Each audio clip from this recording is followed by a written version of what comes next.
Hello, good afternoon. My name is Eva Coppola. My artist name is Eva. And this is part 7 of my series on 16 facts about the covert malignant narcissist sociopaths. It is the last chapter in my book, Finally Free, My Exodus from the Covert Malignant Narcissist Sociopaths. My book is on Amazon if you'd like to read it. And I'm doing this series of videos to do my part to hopefully have a positive impact and be of service to others who may feel alone, may feel that they feel like they're crazy or they're being told that they're crazy. Being entangled with a covert malignant narcissist sociopath is a terrible thing, and I have unfortunately too many years of experience with this. It started with my parents, who were serious cases of this. They were brutal, violent. They were full spectrum covert malignant narcissist sociopaths, and that's a scientific reference to a personality type and a personality concoction. And these people choose to do what they do. They know what they're doing and they choose. They consciously choose. They know they could choose differently, but they don't. And it's only one of the many aspects of why they should be locked up.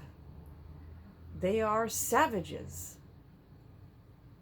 and they brutalize everyone around them, except for the individuals who they are maintaining as their flying monkeys. And that's a term that refers to individuals that the covert malignant narcissist sociopath maintain within their orbit, who are their fans, who think they're wonderful because the CMNS is kissing their ass and putting a mask on for them to keep them as their fan, so that when others are damaged and they might comment about this flying monkeys, or he's such a wonderful man, or she's such a wonderful person, how could you possibly think that? It's impossible, blah, blah, blah. So they always have their flying monkeys, and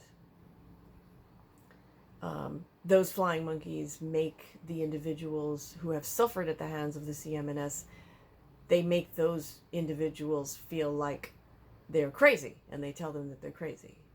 So anyway, my parents primed me to be the ideal target for every individual who followed them, who came into my life after I had to escape from my parents. I literally had to escape from them. And so the last one I refer to as Mr. X financially destroyed my life, financially destroyed me. I am in quicksand now, and I don't know that I will get out. Because of what he did, I don't know that I will get out. So in these videos, I'm giving you 1 or 2 items about the covert malignant narcissist sociopath, and then talking about my personal experience with this. Please, I apologize for the noise outside. This is an extremely noisy place, and I don't have a Foley room, and I don't have soundproofing. So please bear with me. So I'm going to give you, because even with 2, the videos get a bit long, I want to keep these videos shorter and more consumable, more easily consumed. So I'm finishing up this series by giving you 1 per video. So this video, here is the point, here is one of the facts about the covert malignant narcissist sociopath. They are the stingiest, cheapest mofos on the planet. Mr. X complained incessantly about the money that he had spent, quote, on me.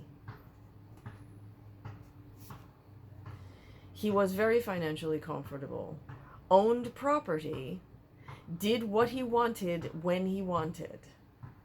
He never let me forget a dime. He sometimes, quote, forgot his wallet. So I'm going to, there's a story in the book that I talk about this. I'm going to give you a little bit. I won't read the whole thing because it will take too long. But I said that, you know, he made these claims about spending money on me. No. What they do is they spend money that pleases them, and then they make up that it's about you. So one such incident, I mean, he literally complained about money constantly. And let me also add that he financially ruined me when he had money. He has money. He financially ruined me. Why? Because they enjoy exercising power. They enjoy exerting power. And they love that feeling. They are addicted. They absolutely just cannot do without that feeling. They must have it. So it was fun for him. It was pleasure for him to destroy me. They live on rage and obsession. So one incident of many, let me add, one incident of many. They covet other people's things, experience.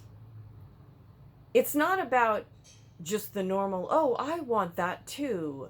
No, they covet it to the point that they cannot abide you having something good that they would rate as better than what they have. You cannot have better than they have. You cannot be better. You cannot be in better than what they are in. You cannot have better than what they have. So someone he worked with apparently would go, had a thing with his wife that they went to Belize every December for Christmas and Christmas, New Year, I guess. And Mr. X got it into his head. The friend spoke about it, and Mr. X got it into his head. Oh, well, I have to have that too. And he came back and he was talking endlessly. The stew. I think the person's, I don't remember, I have to look up again, but I think the person's name might have been, the friend's name was Christopher or something. I don't know. And he would talk endlessly about this. Christopher, this, and blah, blah, blah, blah. So he said, he comes to me one day, I want to go to Belize. Okay. But it wasn't about Mr. X thought about it and Mr. X had read about it and Mr. X had decided that, oh, wow, you know, this is a place I really would love to go and visit, or I think it would be like, no, it was all about that his coworker was a big shot who went to Belize every December, and now Mr. X had to have that too because he wouldn't be one-upped by his coworker. That was the entire motivation. It was nothing to do with, I want to take Eva on a beautiful trip and have some beautiful time with her. No. It was not, I would like to go to this beautiful place because I would like to have, no. It was only, oh, well, he went and he's a big shot, and so I have to too. Because he can't have, like, fucking children in the schoolyard, right? You have the toy, I have to have that toy too. You can't have a toy that I don't have. Me. So he came to me with this, right? But what he did then next was turn it into he was doing it for me. So he said, hey, I want to go to Belize. You should figure out where we go and what we do and everything. You should figure out all the accommodations and the everything.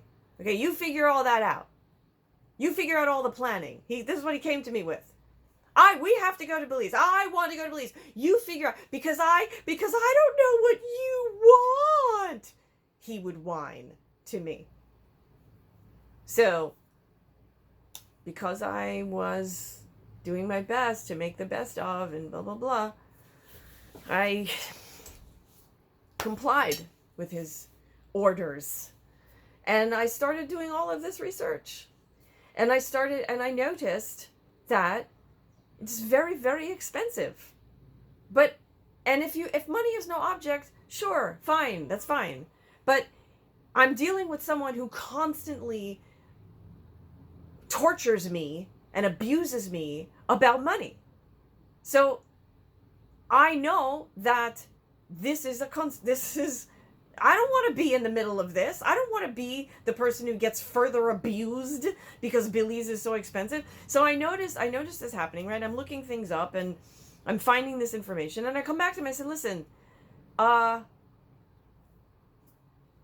it's really expensive. And in Belize, you don't have these places where you can go that are all inclusive. At least I didn't find any. I didn't find any that were all inclusive, right? So everything is a la carte, and it gets very expensive very fast. And I think with Belize, it's the same with Turks and Caicos. You know, they import pretty much everything. There's very little that exists that's a local resource. So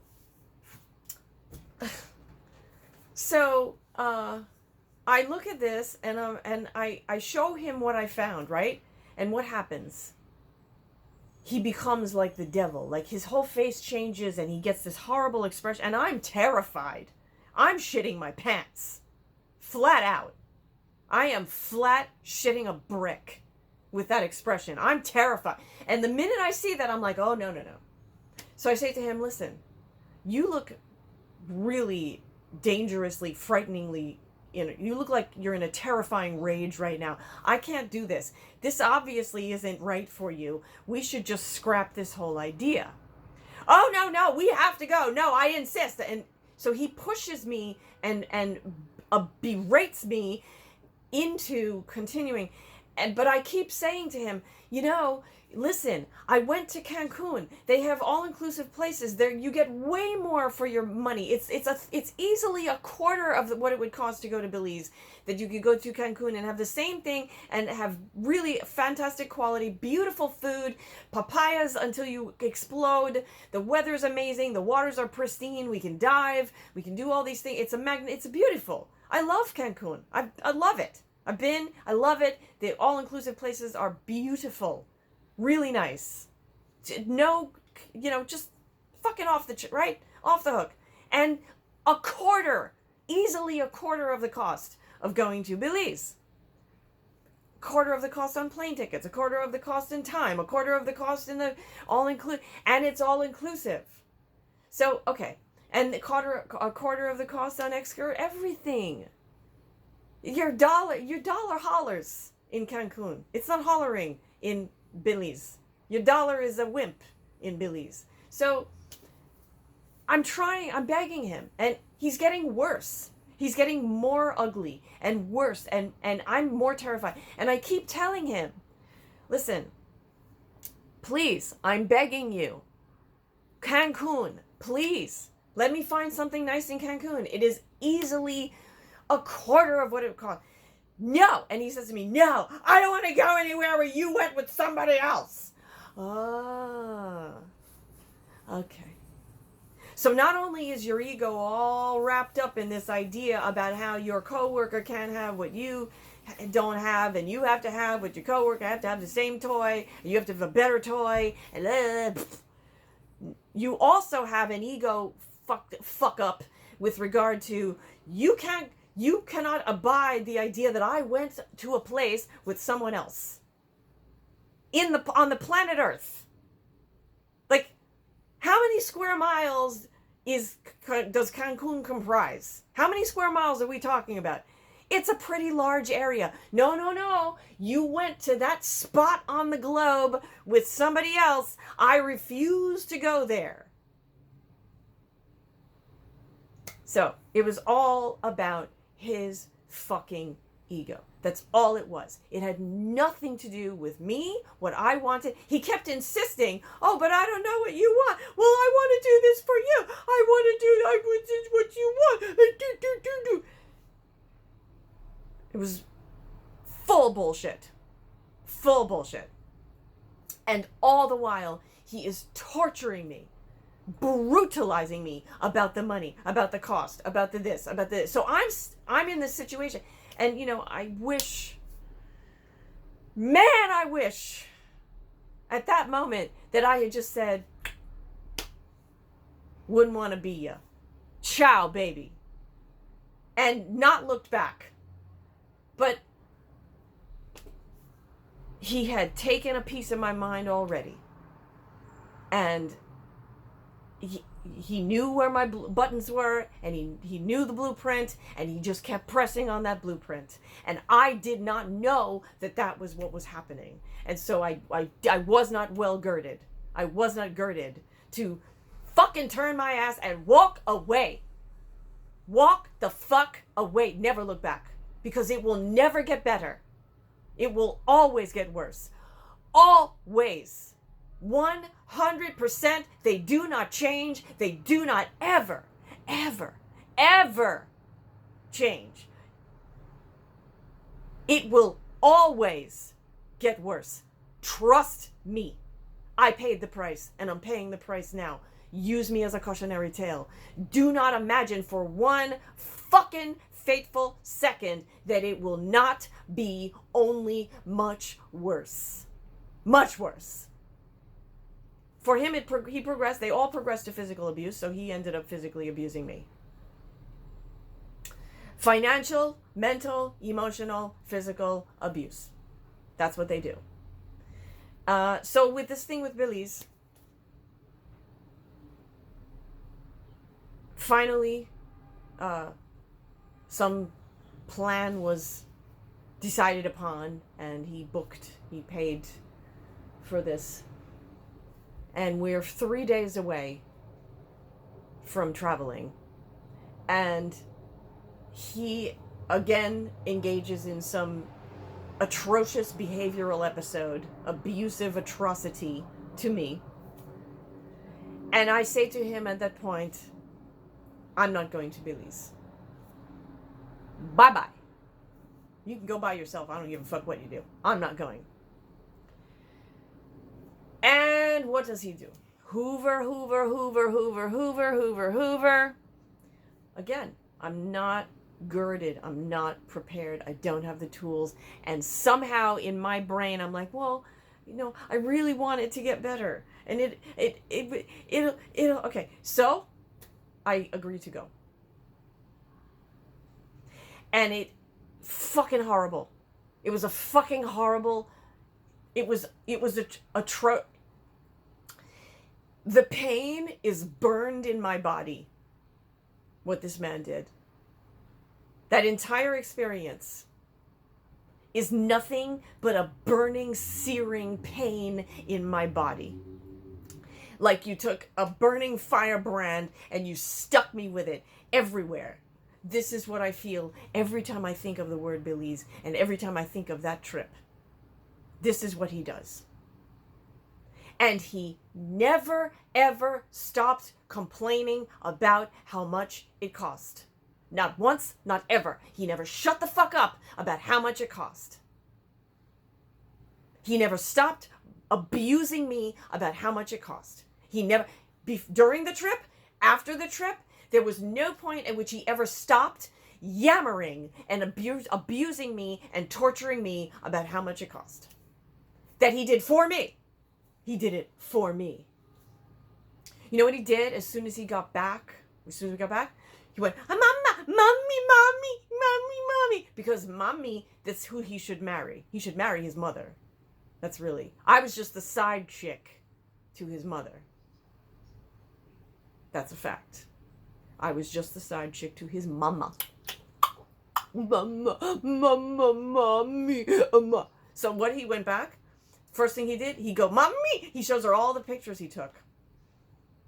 And then he makes sure to let me know how critical she was of the whole thing, and to make sure that I knew that it was my fault. So he came back to let me know how she was, wow, it's very extravagant. She made this comment repeatedly. And he made sure to be the vessel to make sure to let me know and shame me about how it was so expensive and it was my fault because, yeah. Meanwhile, I had spent the entire time begging him not to go to Belize, begging him, please, let's go to Cancun. It's a fourth of the cost, da-da-da-da-da. But that, we don't notice. We don't hear that. That never gets acknowledged. Now he's sending me messages from his mama, who said how extravagant it was. And with her critical, passive-aggressive, with her whole passive-aggressive routine, that's what she does. And so, yeah. Please use my experience as a cautionary tale. If you are entangled in a toxic trap with someone, I hope that what I am sharing with you and offering, you can use somehow to strengthen you, to help you to get out. And if you are fortunate to not be entangled in a toxic trap, I offer my pain and loss as your cautionary tale. Not for you to feel guilty, but please save yourself. Because I'm in quicksand and I could lose everything. And I don't know how many days I have left. Save yourself. Namaskara. And finally, please follow and tune in. There are more to this series.